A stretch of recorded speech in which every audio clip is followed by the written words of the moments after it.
The huge space station hung above the moon like a metal city. Ships from across the galaxy came and went, carrying the most important young warriors from every known world. This was the interspecies combat trials, and it happened only once every 3 years. Zara Chen sat in the back row of the Great Hall, watching hundreds of alien beings fill the seats around her. She looked small compared to most of them.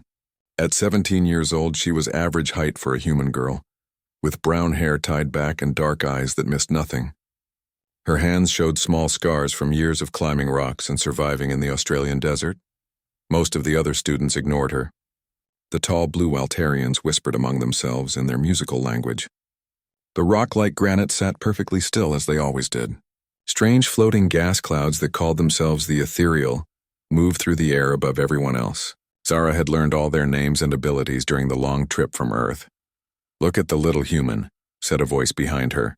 Zara turned to see 3 Vorthak students pointing at her. The Vorthak looked like giant lizards that walked on 2 legs. Their leader, Krex, was almost 8 feet tall with green scales and yellow eyes.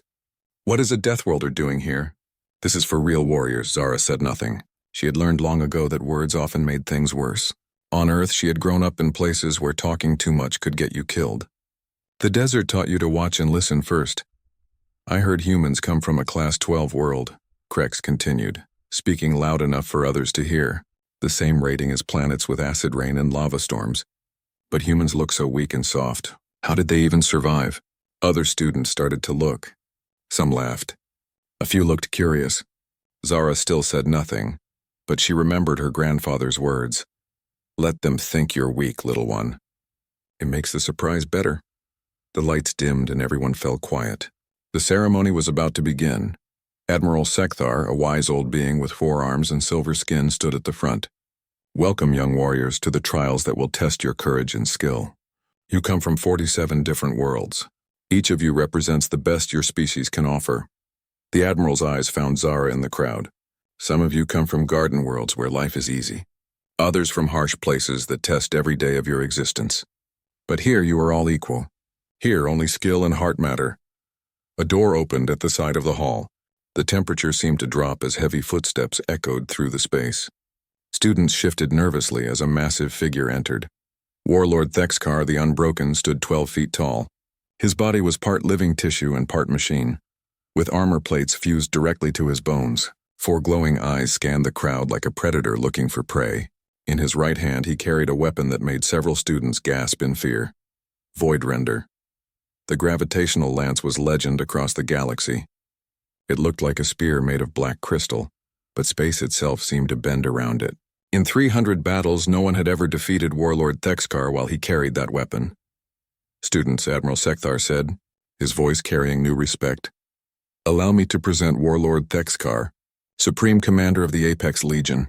He has agreed to observe your trials and offer guidance to those who show promise." Thexkar's voice was deep and cold.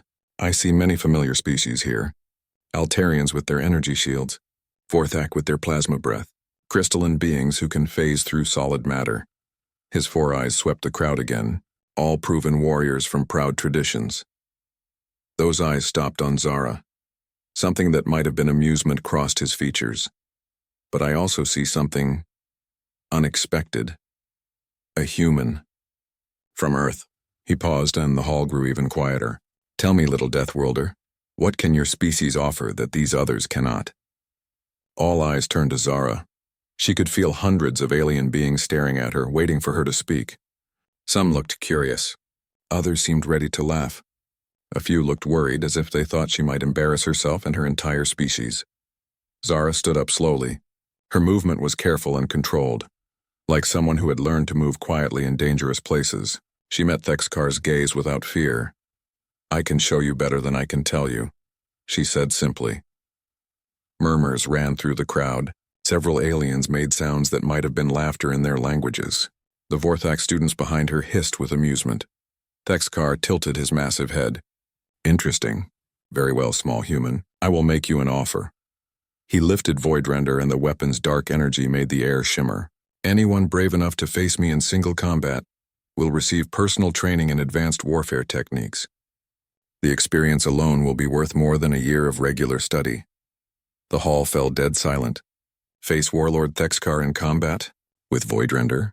Several students looked physically sick at the thought. The weapon had cut through starship armor. The Warlord had never been defeated. Any volunteers? Thexkar asked, his voice carrying what sounded like dark humor. No one moved. No one even seemed to breathe. Then Zara stepped into the aisle. The reaction was immediate. Students gasped in dozens of different languages.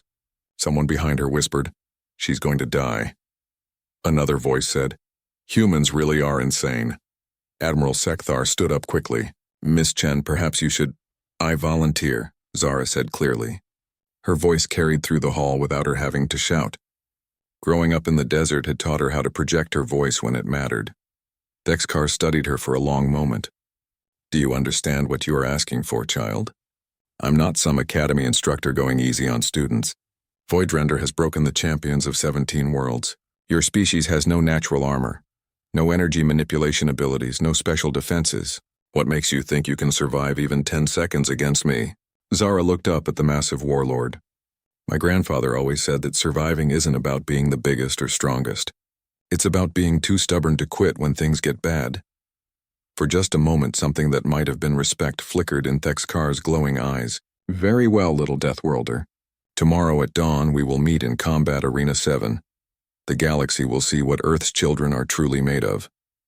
As the crowd began to disperse, buzzing with excitement and worry, Zara remained standing in the aisle.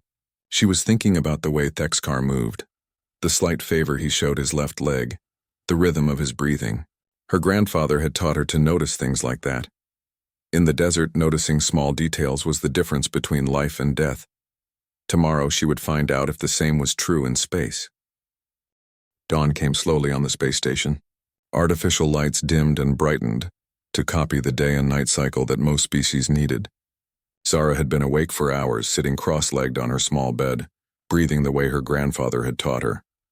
In through the nose, out through the mouth, she whispered to herself. "Feel your heartbeat. Feel the air, feel everything around you." Her roommate, a friendly Altarian named Celia, had tried to talk her out of the fight all night. "Zara, this is crazy. Thexkar isn't just any warrior. He's the Unbroken. No one has ever beaten him." "Then no one has tried hard enough," Zara had replied. Now the combat arena was packed. Word had spread through the entire station about the human girl who was going to fight the legendary warlord. Students, teachers, and even some important visitors had come to watch. Many seemed to think they were about to see someone die. Combat Arena 7 was a large circular space with clear walls that could stop almost any weapon. The floor was made of a special metal that could handle massive impacts. Gravity generators around the edges could change the weight and direction of gravity inside the arena, making fights more challenging. Zara walked into the arena wearing the standard academy uniform, a simple gray jumpsuit and boots. She carried no weapons and wore no armor. Her only protection was her knowledge and her will to survive. The crowd grew quiet as she took her position at one edge of the combat circle. She looked tiny in the huge space, like a mouse in a cage built for lions. On the other side, Warlord Thexkar entered. Each step made the floor shake slightly. His biomechanical armor gleamed under the arena lights. Voidrender hummed with dark energy in his massive hands. The weapon was almost as tall as Zara herself.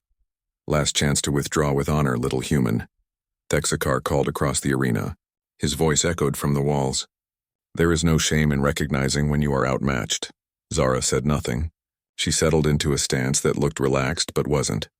Her feet were positioned for quick movement in any direction. Her weight was balanced perfectly.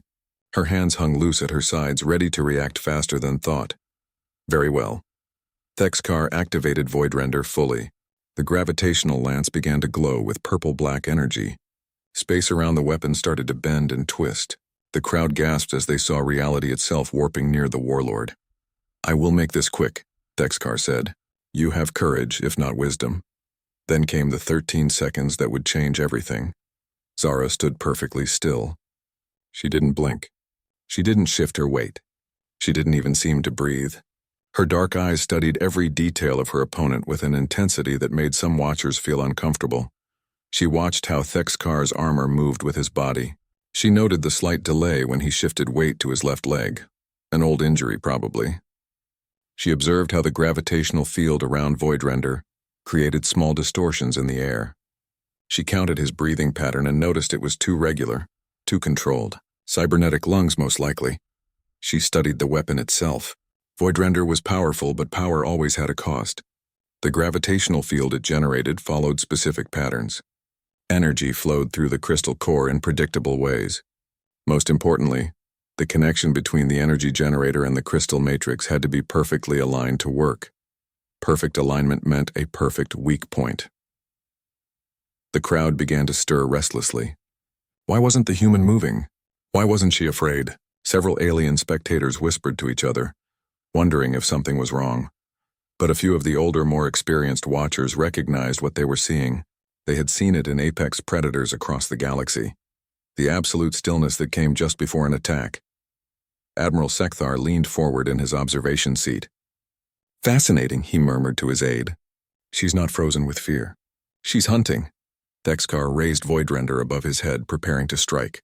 The gravitational field intensified, making the air itself shimmer and bend. In the observation area, instruments began warning about dangerous energy levels. "Begin," called the arena computer. Thexkar brought Voidrender down in a devastating arc that could have split a battle tank in half.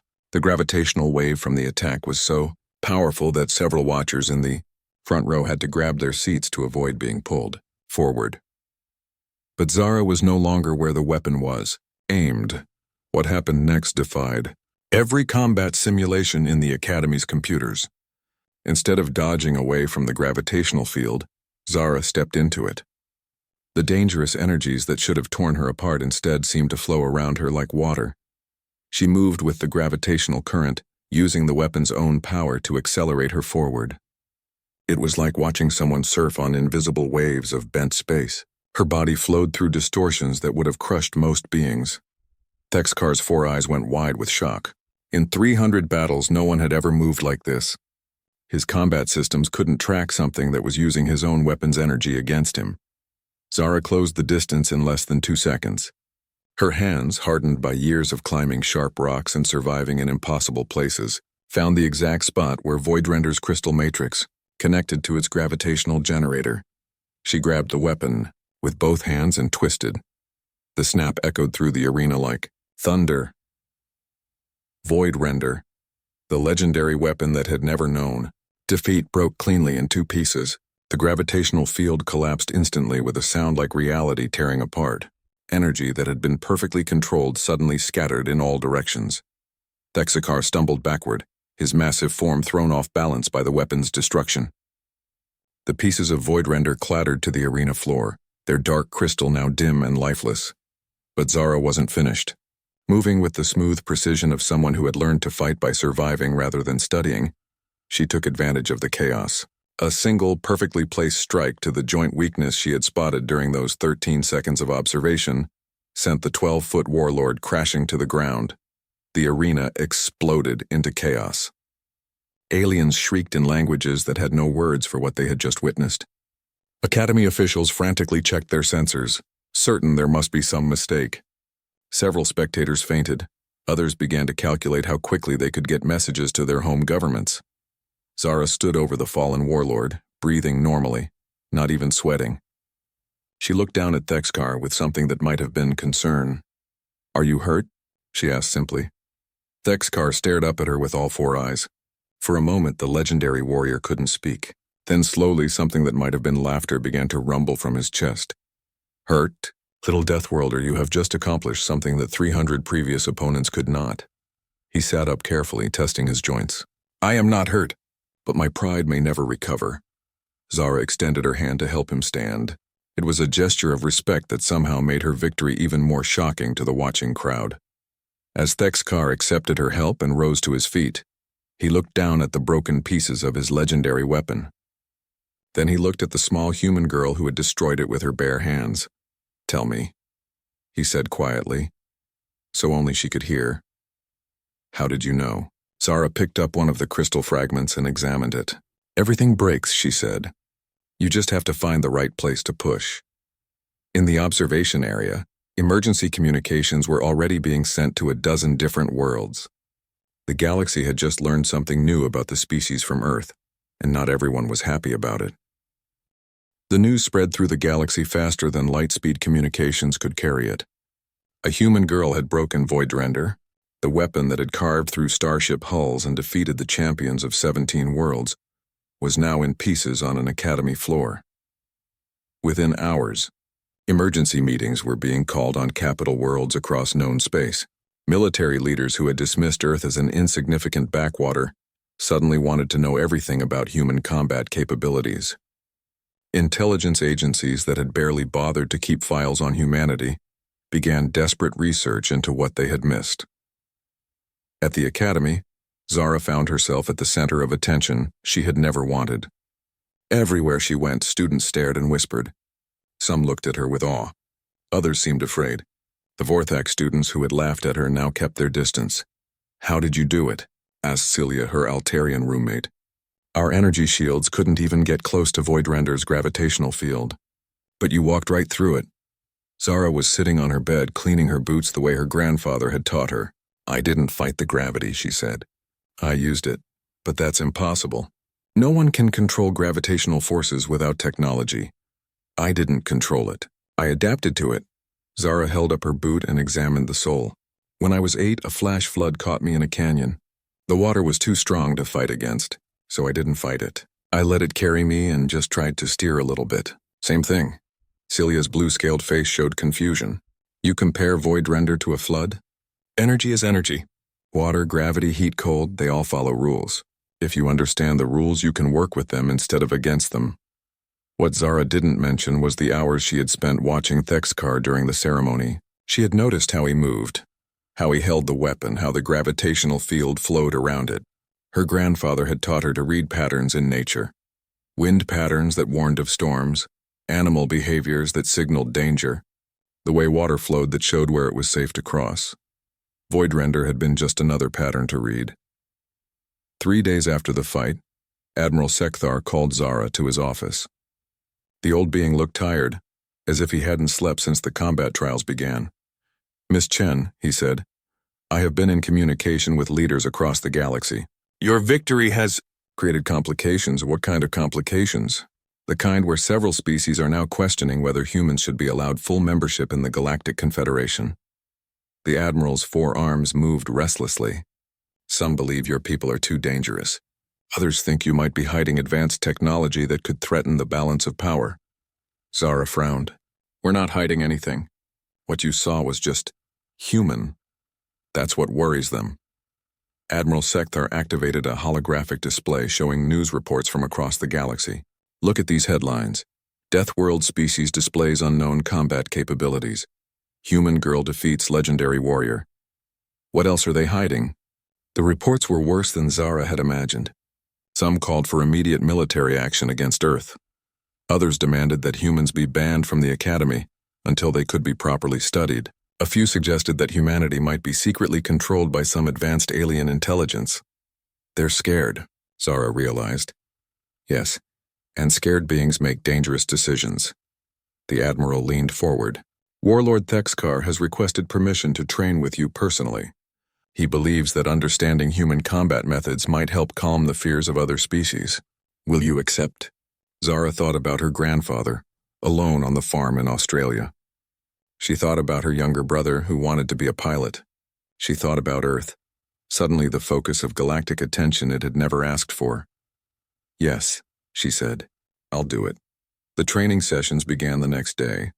Thexkar arrived at the practice arena carrying a new weapon, a simple energy blade to replace the broken Voidrender. He looked smaller somehow without his legendary lance, but no less dangerous. "Show me," he said without greeting. "Show me how humans fight." Zara moved to the center of the practice mat. "First lesson. We don't have a human way of fighting. We adapt to what we're facing. Explain." "Watch." Zara picked up a training rod and took a combat stance. "If I'm fighting someone with long reach, I get in close." She demonstrated moving fast and low. "If they're heavily armored, I find the joints." She tapped specific points on an imaginary opponent. "If they're fast, I predict where they'll be instead of chasing where they are." Thexkar activated his energy blade and took his own stance. "Let us test this adaptation." What followed was unlike any training session the Academy had ever recorded. Thexkar attacked with techniques from dozens of different worlds: Altarian energy work, Vorthak plasma strikes, crystalline phase-shifting movements. Each time Zara found a different response. Against energy attacks, she used reflective surfaces in the arena to redirect them. Against plasma strikes, she moved to positions where the superheated gas would dissipate harmlessly. When Thexkar tried to use his superior reach, she closed distance or found ways to strike from unexpected angles. Impossible, Thexkar muttered after the fifth failed attack sequence. You move as if you have trained against all these techniques before. I haven't, Zara said, breathing only slightly harder than normal. But I've dealt with sandstorms, flash floods, rock slides, heat waves, blizzards, and about 20 different kinds of things that wanted to eat me. Once you learn to adapt to a planet that's trying to kill you every day, everything else is just more of the same. Thexkar deactivated his weapon and stared at her. Your planet. Tell me about this Earth. Zara sat cross-legged on the mat, the way she did when her grandfather told stories. Earth is beautiful, she said, but it's also dangerous in ways that most species can't imagine. We have deserts that can cook you alive during the day and freeze you solid at night. Storms that can level cities. Oceans with waves taller than buildings. Predators that hunt in packs and others that hunt alone. Diseases, earthquakes, volcanoes, floods. And humans simply survive this? We don't just survive it. We thrive in it. We climb the highest mountains for fun. We sail across the most dangerous oceans because we want to see what's on the other side. We go camping in places that would kill most galactic species just to relax. Thexkar was quiet for a long moment. I begin to understand why my weapon could not defeat you. You were not fighting me. You were treating me as another environmental challenge to overcome. Pretty much. Zara stood and stretched. My grandfather always said that the difference between surviving and dying is simple. You either adapt or you don't. Everything else is just details. That evening, as reports of the training session spread through the Academy, Admiral Sekthar received a priority message from the Galactic Confederation Council. The message was short but significant. Emergency session called. Topic: the human question. All species leaders to attend. Resolution required within 10 standard days. Across the galaxy, the greatest military minds were beginning to realize what Zara had always known. Earth hadn't produced a species that was unusually strong or fast or smart. It had produced a species that simply refused to quit, and that might be the most dangerous thing of all. The emergency session of the Galactic Confederation Council took place on the neutral space station, Harmony Point. Representatives from 47 different species gathered in the Great Assembly Hall, their forms ranging from crystalline beings that sang in mathematical frequencies to gas clouds that communicated through electrical pulses. The topic was simple: what to do about humanity. Zara watched the proceedings from the observation gallery, accompanied by Admiral Sekthar and Warlord Thexkar. The debate had been going on for 3 days, and it was getting worse instead of better. The evidence is clear, declared Ambassador Vextool of the Hegemony, his scaled form towering over the speaking platform. Humans possess combat capabilities that they have deliberately hidden from us. This deception cannot be tolerated. Murmurs of agreement came from several delegations. The crystalline representative shifted through several forms before speaking. Our analysis indicates that human combat doctrine operates on principles we do not understand. This represents a potential threat to galactic stability. Ambassador Chen Wei, Earth's representative to the Confederation, stood to respond. She was a small woman in her 50s, with graying hair and the same calm eyes that Zara recognized in herself. Honored delegates, Ambassador Chen said, humanity has hidden nothing. What you observed was simply how humans approach problems. We adapt, we overcome, we survive. These are not secret military techniques. They are how my species has lived for hundreds of thousands of years. Impossible. The Altarian delegate's blue skin flickered with agitation. No species could develop such capabilities naturally. You must have had outside help or advanced technology. Would you like me to demonstrate? Ambassador Chen asked quietly. The hall fell silent. The Altarian delegate looked uncertain. Demonstrate what? How a human adapts. Ambassador Chen walked to the center of the assembly floor. Computer, activate Environmental Challenge Protocol 7. Warning, the station's AI announced. Protocol 7 exceeds safe parameters for most known species. Are you certain? Activate. The air in the assembly hall suddenly became thin and cold. Gravity increased by 50%. Atmospheric pressure dropped to levels that would make most beings unconscious within minutes. Warning lights flashed as the computer announced dangerous conditions. Ambassador Chen continued speaking as if nothing had changed. Her voice remained steady, her breathing controlled. Humans call this high-altitude camping weather. We vacation in places like this. Several delegates were already reaching for emergency breathing equipment. The Altarian who had challenged her was struggling to remain standing under the increased gravity. Computer, add thermal variation protocol. The temperature began swinging between freezing cold and desert heat every 30 seconds. Most of the assembly was now in serious distress. Ambassador Chen took off her jacket as the heat peaked, then put it back on as the temperature dropped. "This is what humans call a normal day in the Australian outback," she said. "My daughter grew up in places like this. Computer and protocols." The environment returned to normal station settings.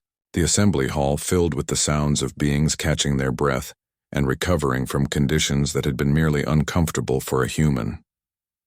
"You see," Ambassador Chen continued, "we are not hiding advanced technology or secret techniques.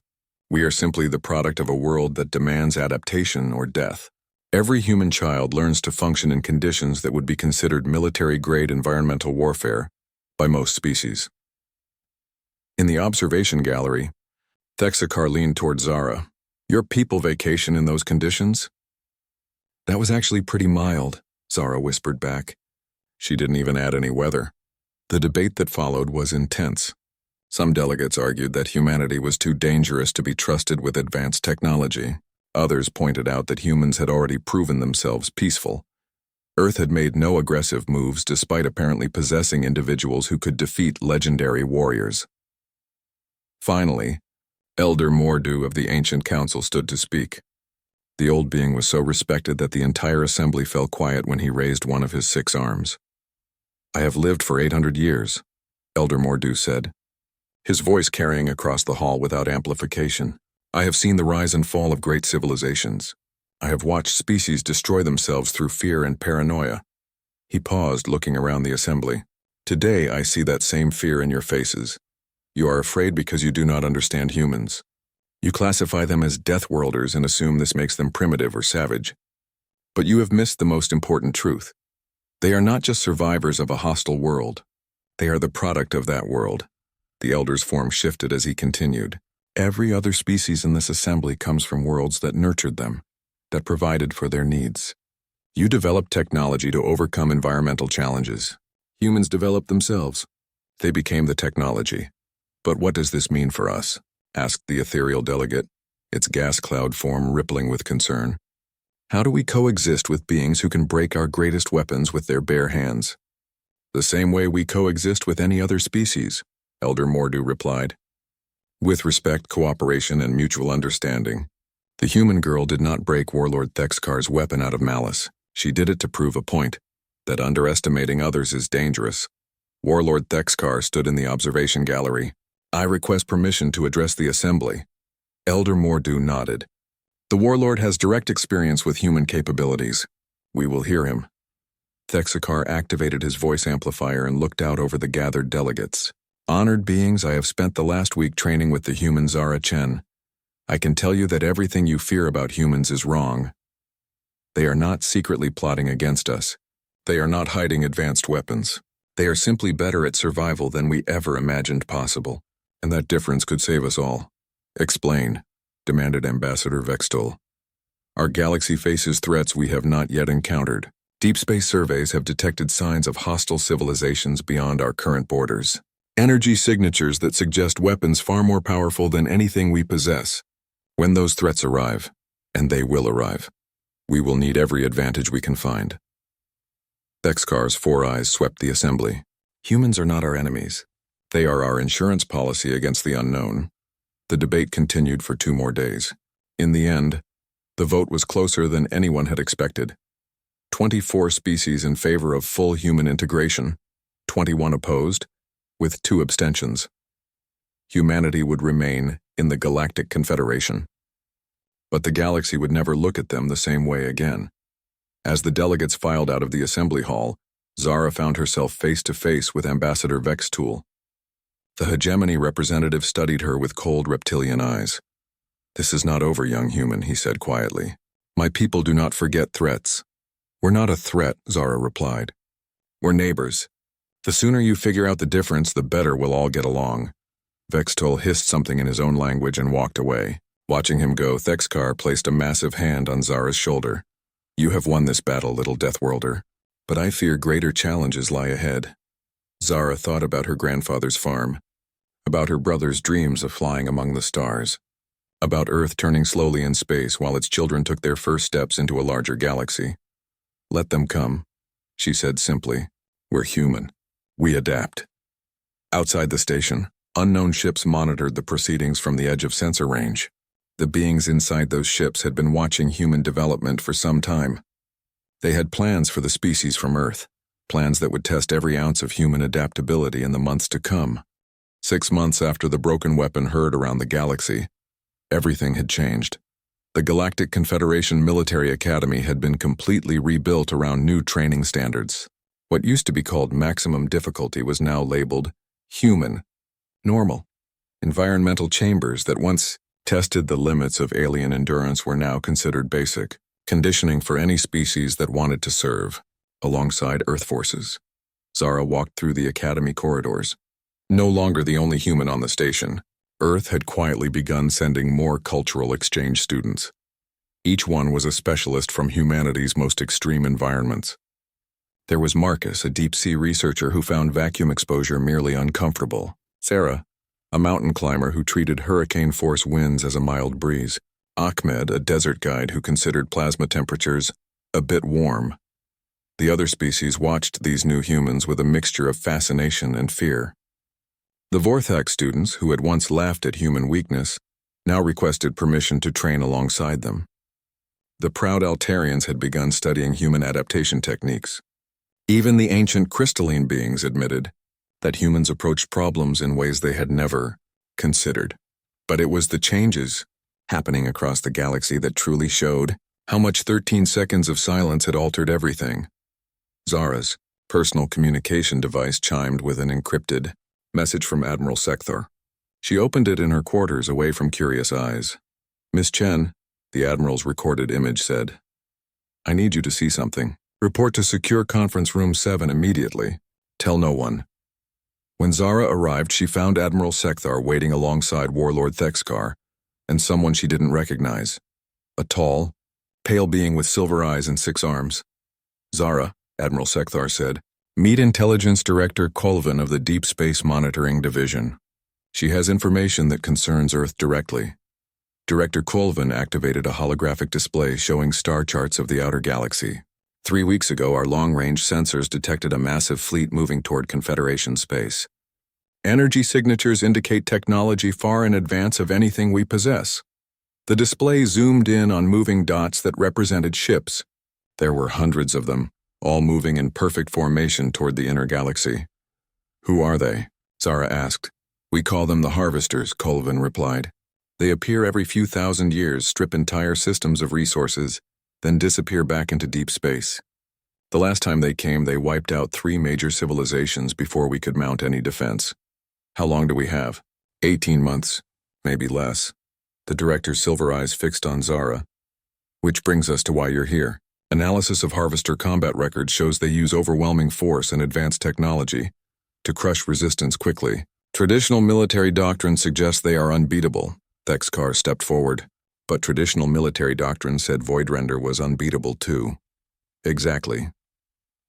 Admiral Sekthar activated another display. "Every species in the Confederation has begun requesting human military advisors. They want to learn adaptation techniques, survival skills, and what they're calling impossible problem-solving." Zara looked at the star charts showing the approaching threat. "What do you need me to do?"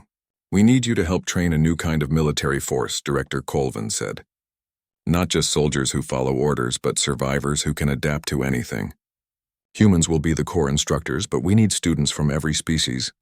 A Deathworld Academy," Thexkar added, "training that pushes beings beyond what they think is possible. We need to make the entire Confederation military think like humans." Over the following months, Zara found herself at the center of the largest military transformation in galactic history.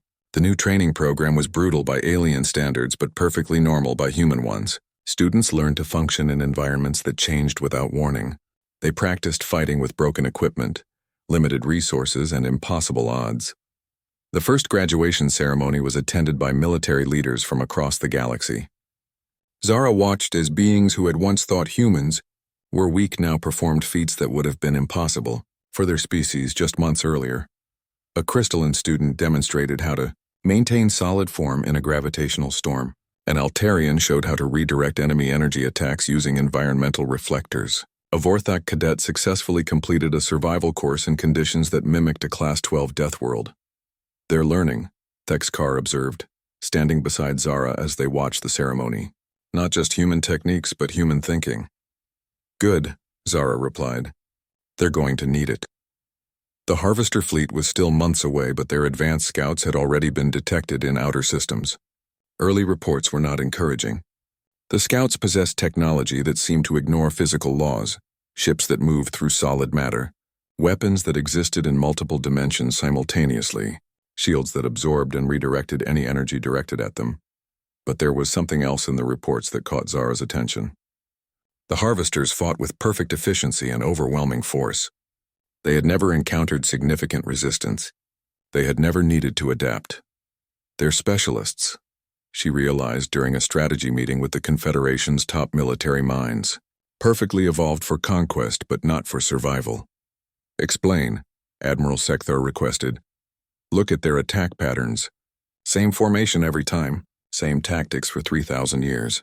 They've never had to change because nothing has ever forced them to." Zara stood and walked to the tactical display. "They're like a perfect machine designed for one specific job. And humans?" Director Colvin asked. "Humans are like water. We take the shape of whatever container we're in. The Harvesters are going to hit us expecting to fight the same civilizations they've always fought. Organized. Predictable, following standard military doctrine." Zara smiled, and for a moment she looked exactly like her grandfather when he was about to teach her something important about surviving in impossible places. They're not going to know what to do when they run into a galaxy full of beings who learn to think like Deathworlders. The final preparations took months. Every species contributed their unique abilities to a defense plan, unlike anything in galactic history. Instead of meeting the Harvesters with traditional fleets in organized battles, they would face them with guerrilla tactics, environmental warfare, and the kind of stubborn adaptability that had kept humans alive on a planet that tried to kill them every day. When the Harvester fleet finally arrived at the edge of Confederation space, they found something they had never encountered in 3,000 years of conquest: resistance that adapted faster than they could respond to it. The first battle lasted 37 minutes. When it was over, 3 Harvester ships had been destroyed and the rest had retreated in confusion. For the first time in their recorded history, the Harvesters had encountered an enemy that refused to fight the way they expected.